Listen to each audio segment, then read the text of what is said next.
This is Art Television.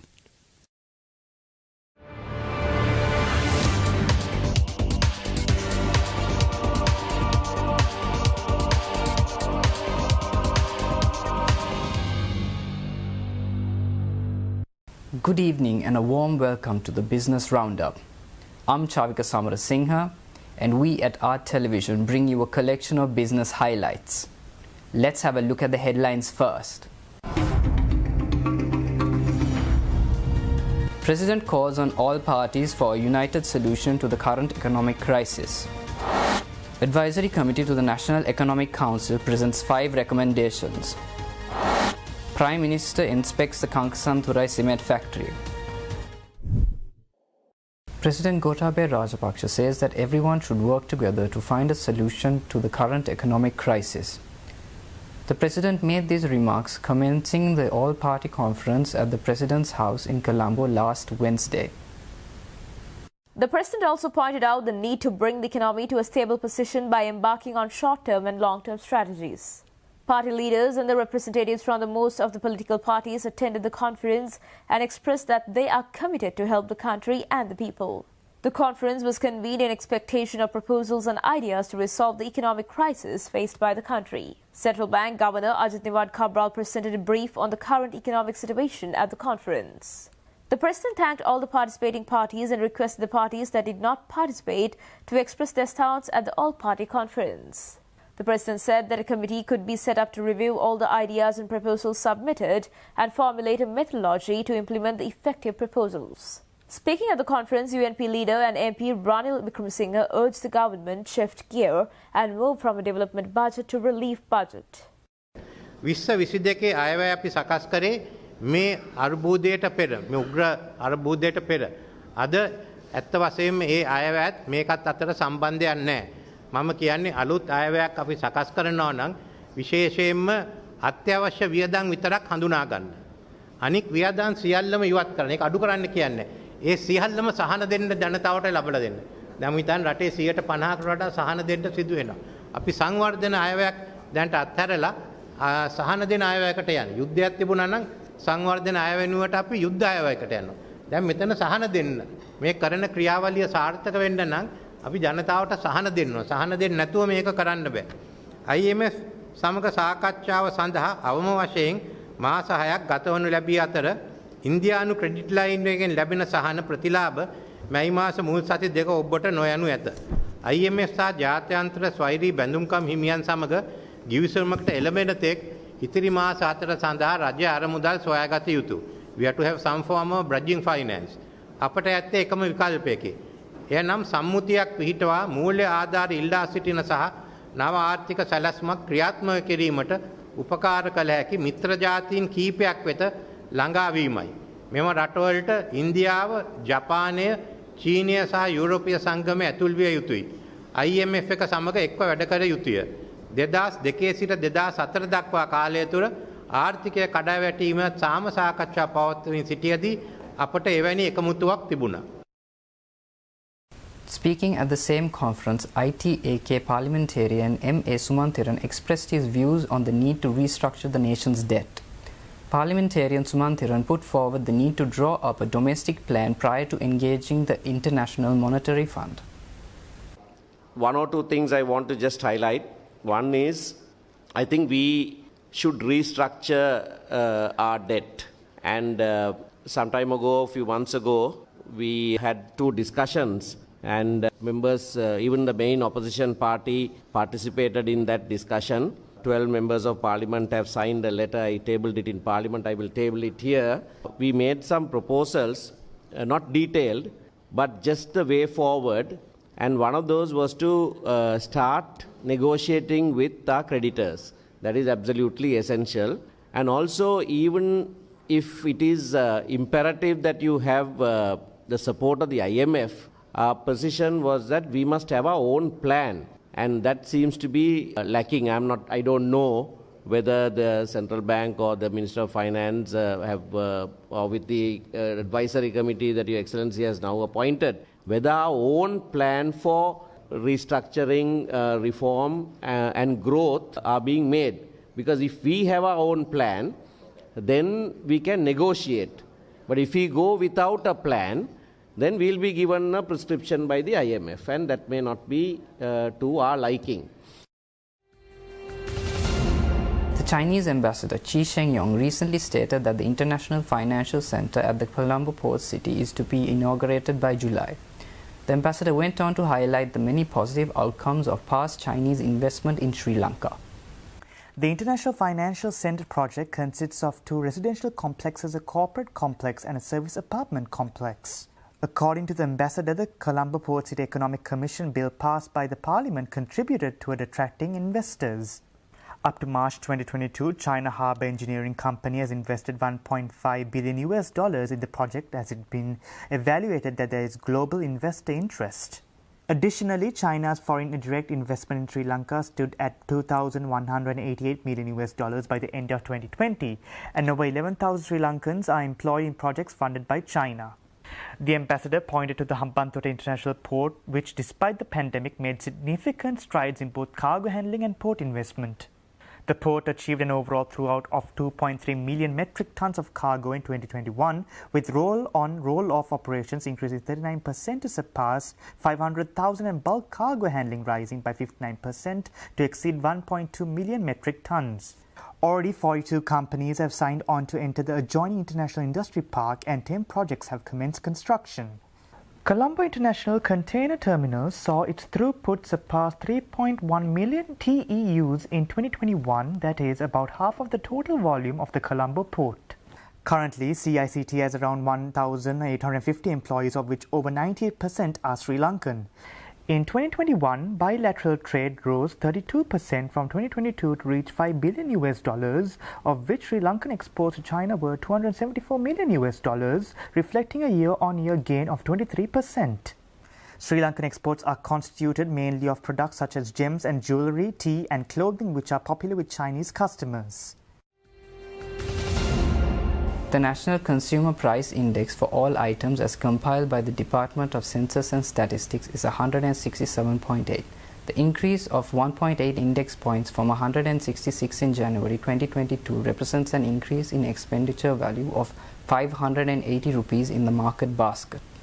The NCPI has weights based on consumer spending in the 2012-2013 household income and expenditure survey and reflects new methods consistent with international best practices. The month-on-month changes were contributed by increases in the index value of food and non-food items by 0.59% and 0.49% respectively. For food items, increases in index values were reported for most items. However, decreases in index values were reported for vegetables, eggs, limes, green chilies, big onions and potatoes. For non-food items, increases in index values in February 2022 compared to the previous month were mainly due to the price increases in all groups except in the price indices of health, communication and education, which remained unchanged during the month. The overall rate of inflation as measured by NCPI on a year-on-year basis is 17.5% in February 2022, and the inflation calculated for January 2022 was 16.8%. With respect to February 2021, the reported inflation for the month of February 2022 was mainly due to higher price levels in both food and non-food groups. Accordingly, the year-on-year inflation of the food group increased to 24.7% in February 2022 from 24.4% in January 2022, and the year-on-year inflation of the non-food group increased to 11% in February 2022 from 10.2% in January 2022. On year-on-year basis, contribution of food commodities to inflation was 11.66% in February 2022 compared to the month of February 2021. Contribution of non-food items were 5.84%. This was mainly due to price increases in all groups of items except in the group communication, which remained unchanged during this period. The moving average inflation for the month of February 2022 is 9.3%. The corresponding rate for the month of January 2022 was 8.1%.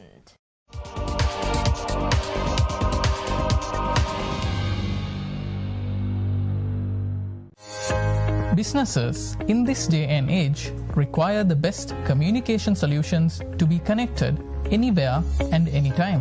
Our technologically advanced long-distance radio devices operate even in the most challenging and harsh environments, designed for dust, water, and drop resistance.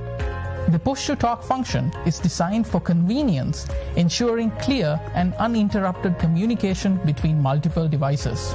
Dynacom Engineering, a subsidiary of IWS Holdings, is a licensed service provider of the best push-to-talk long-distance wireless communication systems, approved by the TRC and the Ministry of Defense.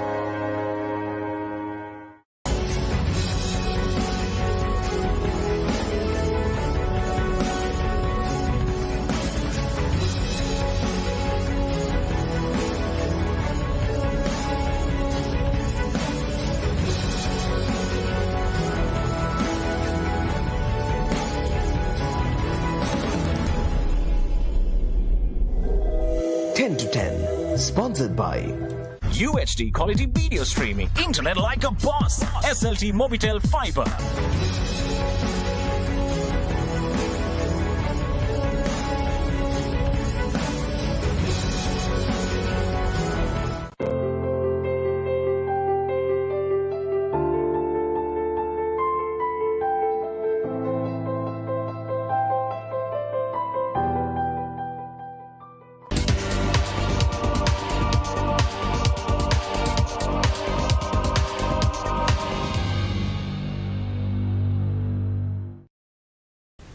The advisory committee appointed to assist the National Economic Council has made the 5 recommendations.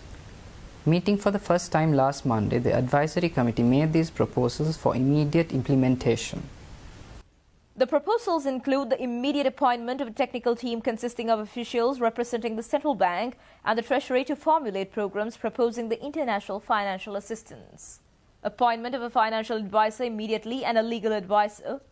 The technical team is to immediately come up with a reform program to propose international financial assistance, identify an expert team to assist the finance minister and focus on confidence-building measures after solving supply-related issues. The advisory committee further recommended that immediate and long-term measures be taken to stabilize and strengthen the economy. The President appointed the advisory committee this month to assist the National Economic Council in finding solutions to the prevailing economic crisis. Sri Lanka has had to face the repercussions of the adverse impacts of the pandemic and foreign wars on the economies of many major trading partners and source markets for tourism.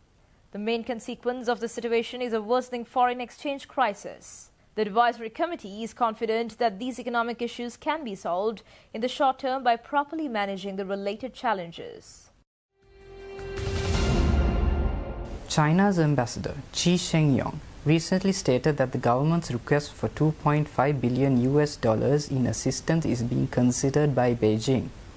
A decision on the $1.5 billion credit facility currently under consideration is expected soon. Chinese ambassador Qi Zhenghong told reporters that a separate loan of up to $1 billion requested by the government was also being negotiated. Ambassador Zheng Hong took the opportunity to highlight government decisions in the recent past which have made Sri Lanka an attractive destination for Chinese investment. He also spoke on the Sri Lanka-China Free Trade Agreement, which he says will be of great benefit to Sri Lanka. China and Sri Lanka's 4th biggest lender behind international financial markets, the Asian Development Bank and Japan. Over the last decade, China has lent Sri Lanka more than $5 billion for the construction of highways, ports, an airport and a coal power plant. President Gotabaya Rajapaksa asked China to help restructure debt repayments when he met Chinese Foreign Minister Wang Yi in January, but China is yet to respond to that request. The Chinese ambassador, responding to a question on the matter, stated that there may be different ways of solving the debt repayment problem. Sri Lanka needs to make nearly $7 billion in payment on foreign loans this year, including a $1 billion international sovereign bond maturing in July. Repayments to China are estimated at about $400 to $500 million. However, reserves have dipped to $2.31 billion as of end of February. The nation's economy depends heavily on tourism and trade. The pandemic has been disastrous, with the government's estimating a loss of $14 billion over the last 2 years. The economy is estimated to have contracted by 1.5% in 2021, according to the central bank. Chinese Ambassador Qi Shengyong states that finalizing the proposed FTA between Sri Lanka and China would benefit the local market. Bilateral trade between the nations is currently lopsided in favor of China. and the FTA is presented as an instrument to bridge this gap. The ambassador expressed that the agreement will help establish a new market for Sri Lankan export goods and allow for further Chinese investment in Sri Lanka. Currently, China-Sri Lanka trade is constituted of $507 million in Chinese imports and $66.2 million in Sri Lankan exports. Minister of Foreign Affairs Professor G.L. Peiris held discussions with the Ambassador of China, Ki Zeng Hong, at the Foreign Ministry on Friday. These discussions also focused on the ongoing Sri Lanka-China Free Trade Agreement negotiations. Minister Peiris highlighted that the 7th round of FTA negotiations will soon commence with the support of the respective line agencies in Sri Lanka. Ambassador Ki, while stating that China had signed over 26 FTAs and that other countries are already benefiting, urged Sri Lankan authorities to resume the 7th round of FTA negotiations at the earliest. The ambassador has stated that with long-standing friendly relations between the nations, China genuinely wishes to Sri Lanka prosper and harbors no hidden agenda. Minister of Youth and Sports Nama Rajapaksa, speaking at an event organised in collaboration with Unilever and Single Fashion Academy, discussed entrepreneurship in Sri Lanka. Minister Rajapaksa highlighted the government's priority on supporting entrepreneurs, establishing a culture of entrepreneurship and facilitating technology transfer for this purpose. විශේෂයෙන්ම ආණ්ඩුවක් විදියට සහ තරුණ සහ ක්‍රීඩා අමාත්‍යාංශයේ විදියට අපි අපේ අවධානය යොමු කරලා තියෙන ව්‍යවසායකත්ව සංවර්ධනය කිරීම සඳහා. එක පැත්තකින් රාජ්‍යාංශයත් පෞද්ගලිකාංශයත් ඒකාබද්ධව රැකියාව උත්පාදනය කරනවා වගේම ඒ රැකියාවන් වලට අපේ රටේ තරුණ පරම්පරාව පුහුණුකට යොමු කරනවා වගේම මේ රටේ ව්‍යවසායක සංවර්ධනය කිරීම සඳහා සුවිශේෂී අවස්ථාවක් අපි ලබා දිය යුතුයි කියලා විශ්වාස කරනවා. පහුගිය අයවැය ලේඛනයෙන් පවා අපි රුපියල් බිලියන 30කට වැඩි ප්‍රමාණයක් ව්‍යවසායක සංවර්ධනය සඳහා යොමු කෙරුවා. ඒ සඳහා අපේ කුඩා ව්‍යාපාර අංශයේ සුධීර මැතිතුමා ඇතුළු විශාල කර්තව්‍යයක් කරනවා. අපි විශ්වාස කරනවා අපේ රටේ entrepreneurship culture එක එහෙම නැත්නම් ව්‍යවසායක සංස්කෘතිය අපි අපේ රටේ බිහි කරන්න. ඒ තාක්ෂණයේ පැත්තෙන් ව්‍යවසායක වෙන්න පුළුවන්. එහෙම නැත්නම් සාමාන්‍ය කුඩා මධ්‍ය පරිමාණ ව්‍යාපාරිකයෙක් වෙන්න පුළුවන්. ටෙක් ස්ටාර්ට්අප් එකක් වෙන්න පුළුවන්, නන් ටෙක් ස්ටාර්ට්අප් එකක් වෙන්න පුළුවන්. මේ සියල්ල එකට කළමනාකරණය කොට ව්‍යවසායකයන්ට අවශ්‍ය ව්‍යවසායක සංස්කෘතිය, ද ස්ටාර්ට්අප් ඉකෝසිස්ටම් එක අපි අපේ රටේ ගොඩනැගිය යුතු කාලය ලැබිලා තියෙනවා කියන දැඩි විශ්වාසය අපි. ඒ නිසා තමයි පහුගිය අයවැයෙන් ආණ්ඩුවක් විදියටත් අපි රුපියල් බිලියන 30ක මුදලක් ව්‍යවසායක ප්‍රවර්ධනය සඳහා වෙන් කරන්න කටයුතු කරනවා.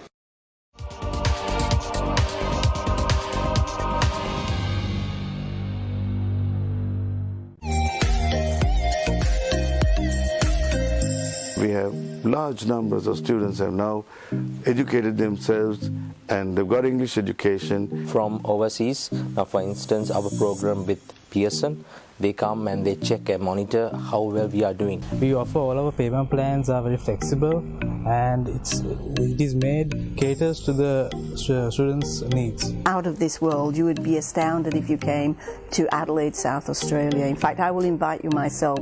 Come and see the facilities, please.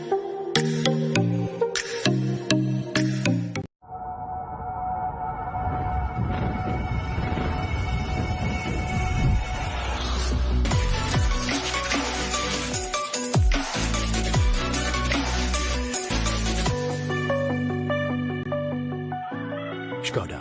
Simply clever.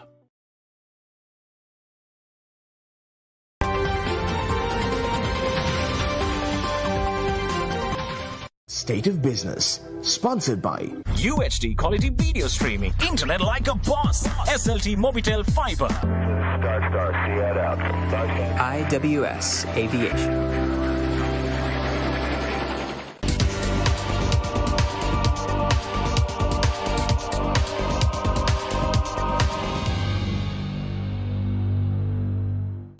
Prime Minister Mahinda Rajapaksa has pledged to resume development activities in the northern province, which were halted during 2015.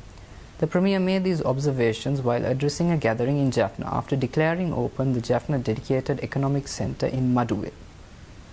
යුද්ධ ඉවර වෙනකොට අද උතුරේ දකින්න තියෙන කිසි දෙයක් දකින්න තිබුණේ නැහැ. තිබුණේ වෙඩි වැදුණු ගොඩනැගිලි, කැඩුණු පාරවල්, ගේදුර අහිමි වෙච්ච ජනතාව. නමුත් අවුරුදු 2ක් විතර ඇතුළත මේ සේරම යලි වෙනස් වුණා. පාරවල් හැදුනා, වතුර දුන්නා, ලක්ෂ ගණන් බිම්බෝප ගැලෙව්වා. විදුලිය දුන්නේ විදුලි වේගයෙන් කිව්වොත් ඒ වඩා නිවැරදි. පාසල් රෝහල් වසර 2-3ක් ඇතුළත. එදා කතාවක් තිබුණේ උතුරේ ජනතාව කට ඇරියේ කන්නයි දත් බඳින්නයි විතරයි කියලා. අපේ ජනතාව නිදහස් උදා කළා. වසර ගණනාවකට පස්සේ කෝච්චි පාර හැදුවා. යාල් දේවියත් උතුරේ සිට දකුණට දකුණ යා කළා. උතුරේ ආයෙත් පළාත් සභාව හිටෙව්වා. නමුත් ඒ යුගයේ 2015 අතරමඟ බාධාවක් ආවා. 2015 පස්සේ අපි කරගෙන ආව වැඩ නතර කළා. ඒවා අපි නැවත ආරම්භ කරන්න ඕනේ. කොරෝනා වසංගතය නොඑන්න අපි මේ ගමන 2019 දී ආරම්භ කරලා නැවත අපි 19 දී මේ රට බාරගත්තට පස්සේ යහපාලනයෙන් ආපස්සට ගිය රට ගොඩනගන්න සැලසුම් කළා. ඒත් අනපේක්ෂිතව කොවිඩ් වසංගතය ආවා. ඒ වෙලාවේ ජනතාවට වග කියන රජයක් ඇටියට අපිට හිතුනේ අපේ ජනතාව ආරක්ෂා කරගන්නයි. අපි ඒක කළා. තකුණු ජනතාව වගේ මුතුරේ ජනතාවත් වසංගතයෙන් ආරක්ෂා කරගන්න අපිට පුළුවන් වුණා. 2015 පසුව නතර කළ තමුන්නාන්සේලාගේ පළාත්වල සංවර්ධනය කටයුතු වගේම ජන ජීවිතය ගොඩනගන්න කටයුතු අපි ආරම්භ කරන බව ප්‍රකාශ කරනවා. Prime Minister Mahinda Rajapaksa also inspected the Kankasanturai cement factory and looked at the possibility of turning it into an active production plant again. Accompanied by several other politicians from the northern province, Prime Minister Mahinda Rajapaksa opened the Jaffna Dedicated Economic Centre. The Dedicated Economic Centre has been set up to help farmers in the northern province to get a fair price for their produce and to make it easier for consumers to buy vegetables and fruits at affordable prices. The development project cost the government 200 million rupees. The centre is comprised of 20 stalls. Arrangements have been made to receive fruits and vegetable stocks directly from the Damulla Economic Centre and Jaffna Town's public fair. Meanwhile, Prime Minister Mahinda Rajapaksa also visited the Kankasanturai cement factory, which belongs to the Sri Lanka Cement Corporation. It was closed due to the separatist war, which dragged on for almost 3 decades. The Kankasanturai cement factory was established in 1950 and was shut down in 1990 due to the LTTE terrorist presence. According to a cabinet decision on 8th February last year, it was decided to demolish the derelict buildings while leaving only the usable buildings of the cement factory for future development. However, the latest evaluations have revealed that about 80% of the relevant buildings can be renovated and used. The factory premises spans an area of over 700 acres. However, officials have informed the Premier that most of this area has now been settled by locals. Member of Parliament Angajan Brahmanathan and Chairman of the Sri Lanka Cement Corporation Gamini Ekanayaka were also present during the Premier's visit. SLT Mobitel, the national ICT solutions provider, held the graduation ceremony of its education arm, the SLT Training Centre, recently at the BMICH. Degrees and diplomas were conferred on graduates of the engineering degree program by the University of Hertfordshire and the BTech HND in Electrical and Electronic Engineering by Pearson. The SLT Training Centre's graduation ceremony celebrated the achievements of students who obtained globally recognized qualifications. 33 students received Bachelor of Engineering degrees from the University of Hertfordshire. The ceremony also saw 34 students receiving the Pearson BTech High National Diploma in Electrical and Electronic Engineering. The sole franchise of the University of Hertfordshire Bachelors of Engineering degree program in South Asia is held by the SLT Training Centre. SLTTC operates to the stringent standards of its ISO 9001-2015 certification. Pearson UK qualifications are career-focused and globally recognized by industry and higher education authorities worldwide. Developing youth ICT skills and knowledge further, the SLT Training Centre also offers a specialized range of Pearson BTech qualifications, including the Pearson BTech International Level 3 Foundation, the Pearson BTech HND in Digital Technologies, and the Pearson BTech HND in Business. SLTTC recently obtained NVQ Level 6 equivalent status for BTech HND in Electrical and Electronic Engineering from TVEC. The SLT Training Centre and eminent institutes in the country continues to contribute significantly toward developing the upcoming generation of ICT professionals who are necessary to transform the nation into a tech hub. The centre provides students the opportunity to update their skills by obtaining the certificate in Applied Information Technology, Telecommunication Technician, NVQ Level 3 or 4, and other programs including optical fibre courses, network security courses, data communication courses. SLT Mobitel, together with Sri Lanka Railways, marked a significant milestone when they presented the online seat reservation web portal and mobile app for commuters. The new service will enable the public to make their train reservations at any time from anywhere in the world, revolutionizing the travel experience in Sri Lanka. Sri Lanka Railways strives to provide a cutting-edge travel service for railway commuters with the launch of the online seat reservation system in collaboration with SLT Mobitel. SLT Mobitel Mobile was the first ever service provider to create a national-scale railway ticket reservation platform in 2009. Railway passengers experience automated railway ticket reservations over the phone and over the counter when SLT Mobitel Mobile first launched its platform. The automated railway ticket reservation system facilitates the reservation of trains for all routes across the island by connecting railway stations throughout Sri Lanka. The online seat reservation system has further bolstered the original system by digitalizing the entire ecosystem of Sri Lanka Railways. The service has been extended to major telco providers for better commuter service. This is the first time in Sri Lanka that a state-owned entity has fully embraced digitalization by incorporating Lanka QR, which enables easy, secure and convenient transactions and allows bookings with a touch. The new mobile and web reservation system is expected to lead Sri Lanka Railways towards a paperless operation, as it is capable of issuing e-tickets with a QR code verification. Commuters can easily reserve any of the enabled destinations and trains for first class observation saloon, second class and third class for both one-way and return trips. Multiple payment options are available, including through Visa, MasterCard and Lanka QR. Reserved tickets can be collected in advance from an M-ticket-enabled railway station by providing the ticket reference number along with a national identity card or passport. With that, we wind up for today. See you tomorrow with the State of Business at 7:45 p.m. Take care and good night.